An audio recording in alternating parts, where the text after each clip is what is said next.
What's up, my friends and my new friends? I'm Jared Laredo, Cog Incorporated, and welcome to my channel. To jumpstart today's video, if you already knew this or you didn't know this, Garlic Jr. and Emperor Pilaf are both voiced by the voice actor Chuck Huber. So Emperor Pilaf in Dragon Ball Super is voiced, and in Dragon Ball and Dragon Ball Z, pretty much the entire series is voiced by Chuck Huber, and so is Garlic Jr. So today's video is pretty much a Dragon Ball Xenoverse 2 playable characters video for in the next upcoming Dragon Ball Z video game, whichever it may be. So after watching Dragon Ball Z Dead Zone, I kind of realized to myself, alright, well, where is Garlic Jr., you know, regular form and super form, right? So why wasn't he in Dragon Ball Xenoverse? Will he be in Dragon Ball Xenoverse 2? Honestly, I'd really like to see Garlic Jr. as a playable character. When he transforms into his super self, he's actually pretty powerful. And that's actually, in the Dead Zone movie, that's one of the very first moments where Piccolo and Goku work together to take out an enemy. And so it's just so inspirational and satisfying to see Goku and Piccolo work together, you know. They pretty much hate each other at the beginning of the Dragon Ball Z saga, and pretty much in Dragon Ball, you know, when Piccolo was King Piccolo, or before Piccolo was Piccolo, he was King Piccolo. So I thought it was pretty inspiring to see how Goku and Piccolo work together to take out a common enemy. So actually, they do work together, but they're not the ones who banish Garlic Jr. At the end of the Dead Zone film.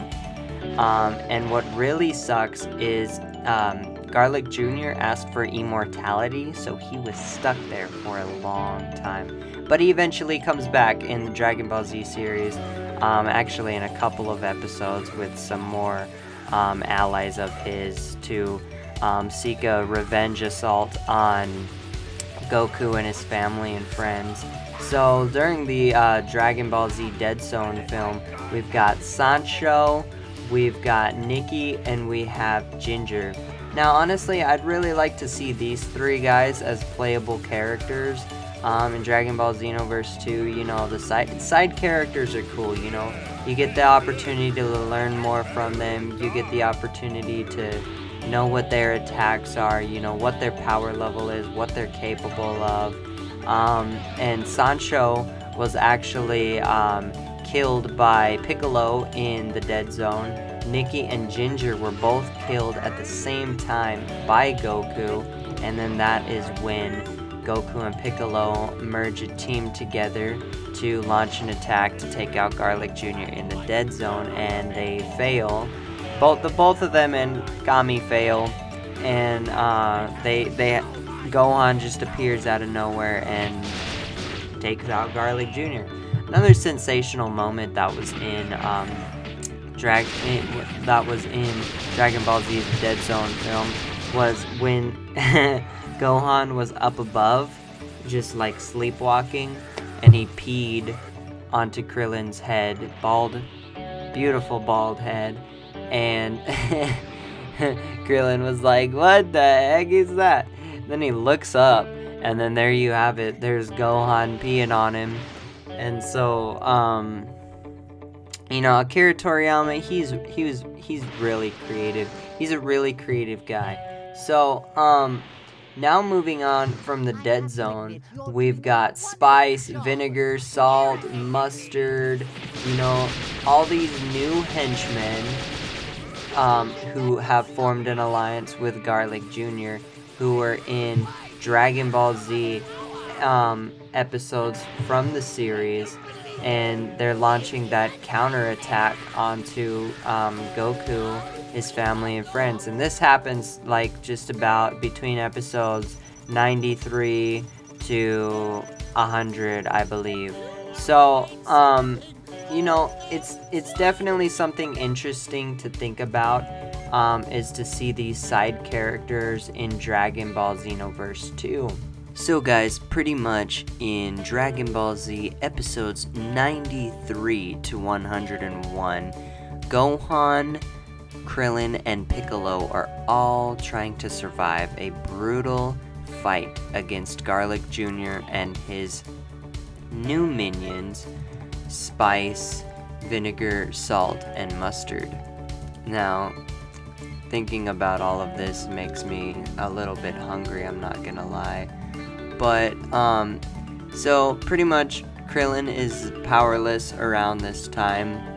He does put in some efforts and support. Piccolo goes total beast mode, however he's been taking control over. So, well, not necessarily taking control over, he was pretty much faking the whole time. He was just trying to use that as a distraction so he could get close to Garlic Jr. to free Kami and Mr. Piccolo. So him and Gohan are pretty much fighting at it just so it could Piccolo wanted to make it look real, that he was possessed and he was under the control of Garlic Jr. and he was beating up Gohan. He wanted to get close to Garlic Jr. and free Kami and Piccolo, and so eventually he came to his senses. Him, Krillin, and Gohan, they all formed a team back together towards the end, and freed Kami and Piccolo. This is pretty much throughout this time, Gohan pretty much took care of Mustard and Salt, and then Vinegar and Spice are the last two alive, and Gohan uses his amazing hidden powers to vanquish the both of them. So it's pretty much Krillin, Gohan, and Piccolo the whole time fighting Super Garlic Jr., because he was basically 10 times stronger than normal because of the Makio Star, and he used the Makio Star to get free of the Dead Zone. But throughout episodes 93 and 101, right at the end, Gohan uses a powerful Masenko Blast to destroy the Makio Star, and Garlic Jr. goes back into his Dead Zone and shrinks and basically turns kind of into a skinny little prune or something, and he's trapped in the Dead Zone. So, you know, like, basically Garlic Jr. and his henchmen, they send basically a virus throughout the whole Earth, and everybody gets infected with it just about, and before sundown, Kami and Mr. Popo, once they're freed, they decide to go down into the 7 air currents of the world, where they must battle the former guardians of the Earth. And this is where Kami is struggling and Mr. Popo are struggling for a couple of episodes, and while this is happening, Piccolo, Gohan, and Krillin are battling it out with Garlic Jr. and Vinegar and Spice. It's a really crazy battle, and it's amazing seeing Gohan and Piccolo work together. Unfortunately, Goku wasn't there because this basically happened immediately after the events of just about immediately after the events of the Frieza saga, so Goku wasn't there. He was training on planet Yardrat or something, so Gohan and Piccolo and Krillin, it's pretty much just the 3 of them with Kami and Piccolo. Everybody's possessed on the planet just about, so Kami and Piccolo have to go to the 7 air currents of the world to basically process the sacred water to basically cure everybody before sundown. It was the fastest way, so they had to do it. Anyway, you guys, I hope you guys enjoyed this video. If you'd like to see Garlic Jr., Mustard, Salt, Vinegar, Spice, Sansho, Nicky, and Ginger in, or even a couple of them, especially Garlic Jr. though, because he's like the main villain behind it all. give this video a huge thumbs up if you'd like to see them in Dragon Ball Xenoverse 2 or future Dragon Ball Z game titles. Be sure to share this video, at me on Twitter, and follow me on Instagram. I post Dragon Ball Z, Dragon Ball Super pics. So yeah, I hope you guys enjoyed. Be sure to subscribe if you're new to my channel, and I hope you guys had a great, wonderful, positive day, and I will see you on my next video. So see you later. You guys are amazing and beautiful.